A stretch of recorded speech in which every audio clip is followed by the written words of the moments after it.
Good morning. It's morning coffee. Today I want to talk about something we don't dwell on very much. I want to talk about the empath or the highly sensitive person or HSP. The thing to talk about with this is we are a persona, if you will, that is highly attractive to a narcissistic individual. Narcissistic individuals are looking for someone to fill in that gap for them to make them feel loved, because they want to be admired, they want to be appreciated, they want all the things that we all want, quite frankly. They go about it in an unhealthy manner.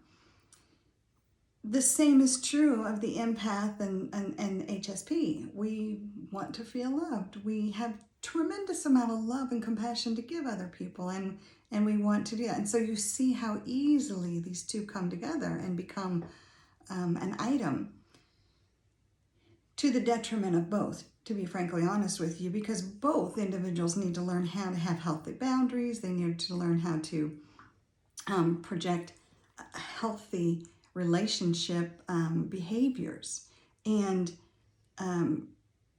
instead of this codependency that oftentimes arises. And we can talk more about that in time, but today I wanted to talk more about these issues that strike the empath and the HSP, where oftentimes you feel some sort of chronically unwellness, whether it's emotional or physical.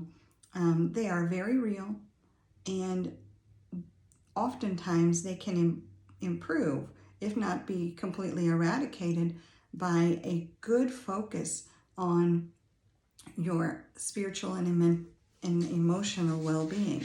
It's the mind, body, soul type of connection. If your mind or body are dissonant with each other, they're out of sync, then if your mind or emotions, your spiritual and emotional self are out of sync, then you will have physiological symptoms of that. Conversely, if the physiological and the emotional are out of sync with the spiritual, so on and so forth. It's a trilogy right there. A three-legged stool, if you will. And if one of those legs is not in balance with the rest, the whole thing is shifting. It's on shifting sand. And so with that in mind, it is incredibly important as an empath and an HSP to understand these aspects. And so when you become physically unwell, you have to, of course, at first check with your primary care doctor and make sure that there's nothing treatable going on physiologically. And then you're going to have to go within, and you're going to have to find out, why am I feeling this here? Why is this feeling or this emotion that I am experiencing creating this dissonance in my body? And then you're going to lean into your spiritual work and your intuition and all of these things. And we'll get into that over time. But I wanted to address that and just make a comment around the fact that we're going to look at these things as we take this journey together and understand how are we healing from relationships that are narcissistic. We're not just pointing the finger outward, because we see what happens with that, right?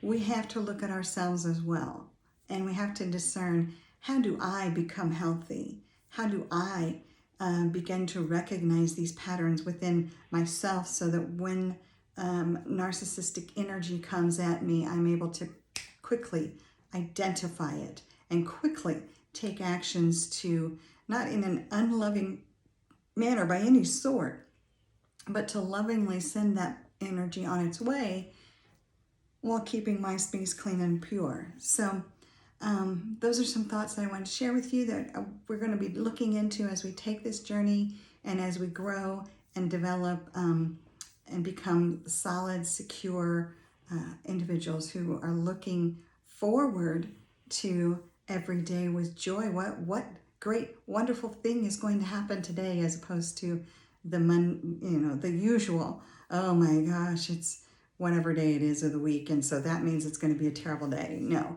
it's Thursday here where I'm at as I make this video today, and it's going to be a wonderful day.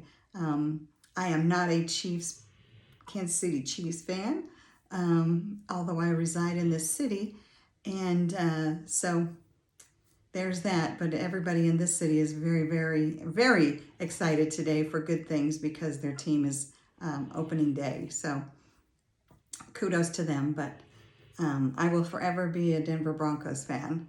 And even though they stink, I will forever be a Denver Broncos fan. So I hope you all have a wonderful day, and I hope you have great, great joy, and think about what you can do to improve those things. And if you do want to work with me, please feel free to connect with me and send me a message, and we'll talk through how we can work together. Thank you. Bye-bye.